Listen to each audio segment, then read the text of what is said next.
One day last week, I decided to take my daughters, Chrissy and Abby, to the park. And I was just thinking about how they're growing up together and how, sometimes they have disagreements, but they always end up coming back together and, being friends again and trusting each other and helping each other and collaborating to get projects, little projects that they come up with done.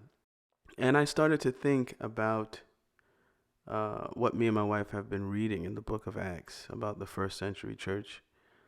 And, there are many miracles that take place in the book of Acts. You see the dead raised, you see, the sick healed, and you see people being healed just by laying in the shadow of an apostle.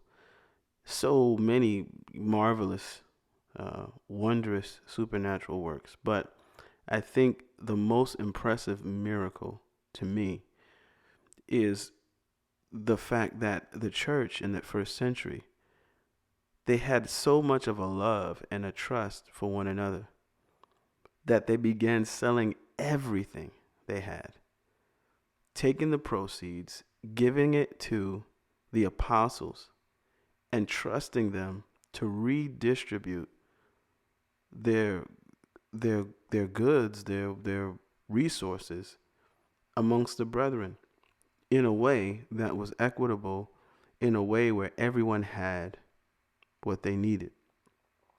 To me, that's really hard to imagine happening now. That Christians everywhere would trust in some men to make this decision because they trusted in the God inside these men,